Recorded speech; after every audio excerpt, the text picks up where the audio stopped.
you will respect me. My girl's like candy, a candy tree. She knocks me high up off my feet. Back to my Beyonce, back to my Beyonce. Yeah, that's my.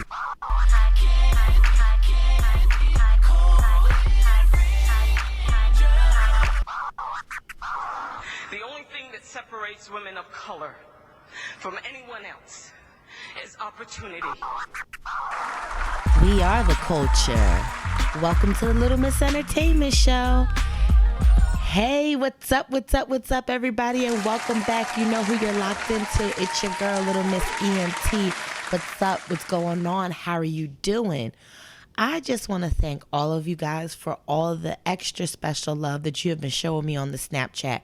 It's so important, especially for a marketing tool, for all of you guys to follow me on my social media so you can keep up to date with all the latest happenings with the Little Miss Entertainment Show. So make sure you follow me on all of my social media. That's at Little Miss ENT, LILMISSENT. Make sure you go give me a thumbs up and a like on my Facebook page. That's the Little Miss Entertainment Show on Facebook. And last but not least, if you want to see some great content, make sure you go on CandiceDavisOnline.com for all of the blogs. We are in season 3, full-fledged.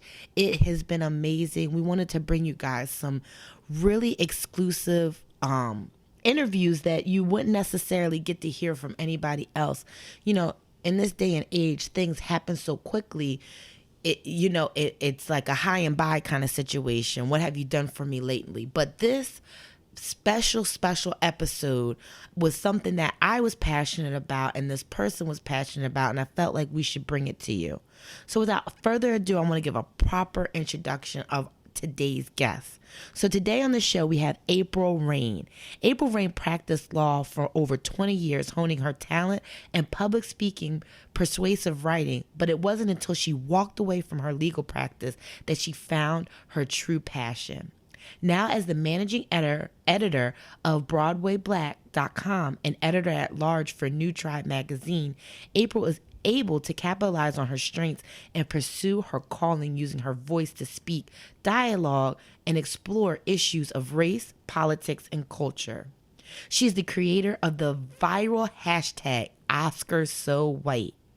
April is an influential and sought-after social media presence that has built a following over 16,000 followers worldwide on Twitter. That is where she dispenses wit, provocative thought, and information in 140 characters at a time. The National Journal agreed and recently named April one of the top 15 accounts on Black Twitter. Without further ado, welcome April Rain to the show. Hey, what's up, April? Thank you for having me. I'm so excited to have you on the show. You don't even understand. When I heard that we were going to be able to have you on this show, I nearly hit the roof because I love your Twitter. I love everything. I feel like we're kind of kindred souls. Everything that you say, I'm always like, yes, that's exactly what I'm talking about. So I just wanted to hop right in. I really respect you. I think that you're an amazing individual, and I wanted to bring this content to my listeners. And I'm like, I can't thank you enough for 100% being on the show. So I wanted to kind of take it. Take it back to the beginning. So the Oscars were announced. The nominees were announced on January 14th. Where were you at? What happened? What was kind of your feeling when you found out this year's nominees for the Oscars? Well, the OSCARSOWHITE hashtag was actually created in 2015, last year. So I was in my family room watching getting ready for work because they come on early in the morning, watching Good Morning America, and category after category, nominee after nominee. It was just a very homogenous group of people, and it became very obvious. And so I took to Twitter, which is my community, to vent my frustration. So the first hashtag was OSCARSOWHITE, they asked to touch my hair. Mm-hmm. And so it started very cynically and sarcastically, as intended. And I finished getting dressed and went on to work. And it wasn't until a bit later when I checked in on social media and saw that it had taken off and it was trending and everything. And so it was very cheeky, very sarcastic responses to that initial tweet. And it wasn't until a couple of days later when the conversation pivoted into a much more important discussion about the lack of diversity and inclusion in Hollywood.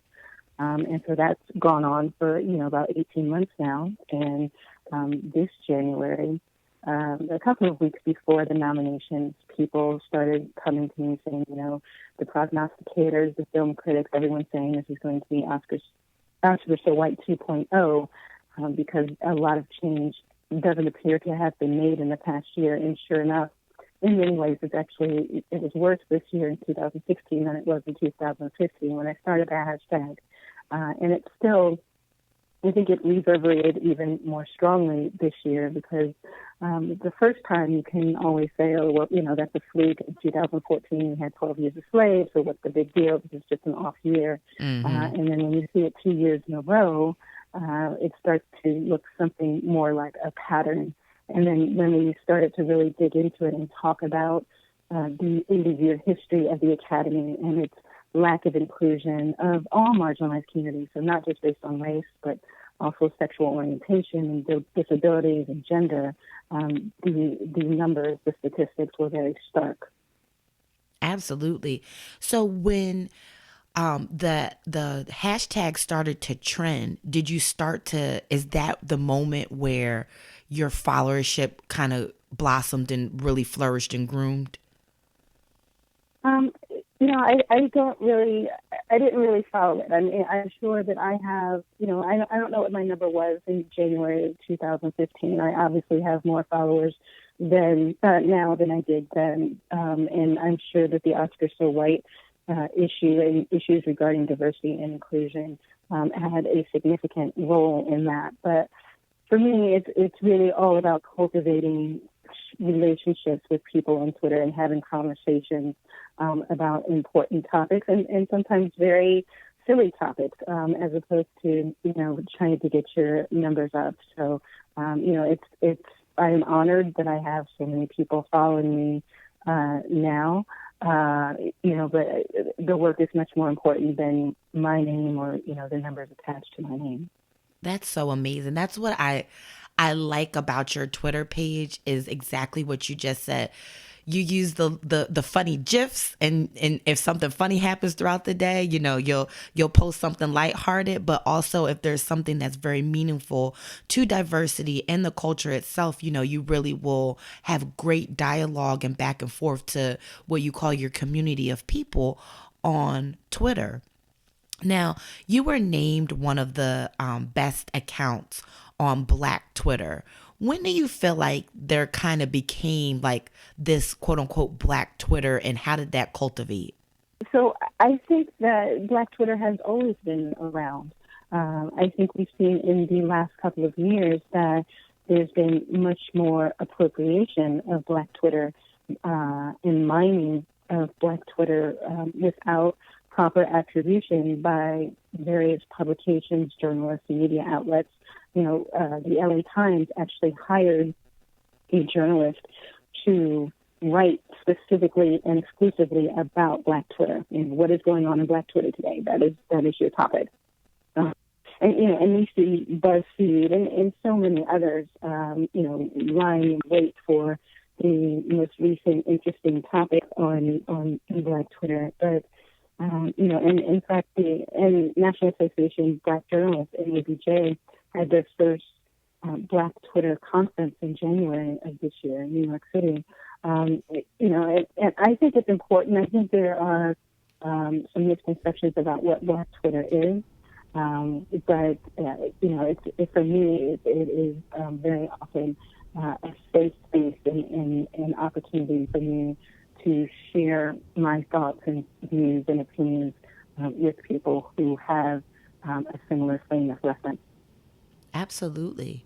So when you, obviously when the whole thing with the Oscars So White, came about, were there a lot of news stations reaching out to you that wanted you to speak on specific programs about your perspective and why you started the hashtag? Yes, I mean, it's still happening. So I now travel the country speaking about issues of diversity and inclusion, and I've been fortunate to have the opportunity to speak to journalists and publications all over the world at this point. So, New Zealand, and I was on Piers Morgan's show, and I did an interview with a woman who's writing her dissertation in France, and and lots of stuff going on in this country. And I think that it speaks to the importance of the issue of diversity and inclusion in entertainment. And I'm encouraged by the fact that other countries are now speaking about diversity in their entertainment industry. So Germany and London are looking to their film industry and how they can be better. Brazil is doing the same thing. And this appears to have been buoyed in part by the popularity of the hashtag and the conversation stemming from it. That's amazing. I mean, you've truly started so much awareness and a very impactful movement of raising awareness about the diversity and inclusion inside of the arts.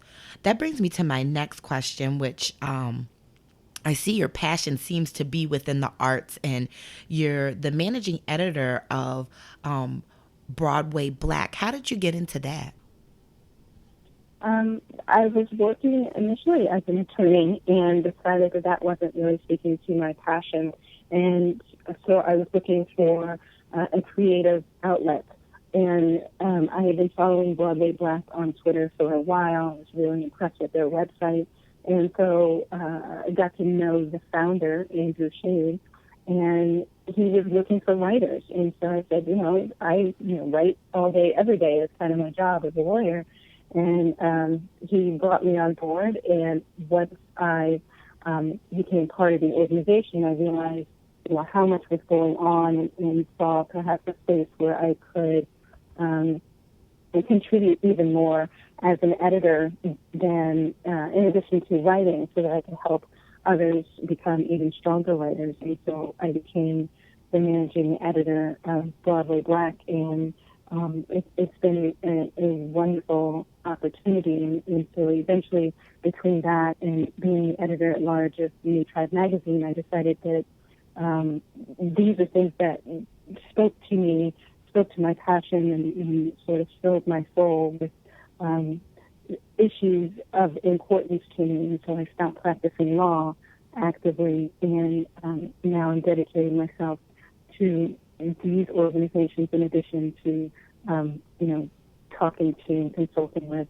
various organizations and universities about issues of diversity and inclusion around the country.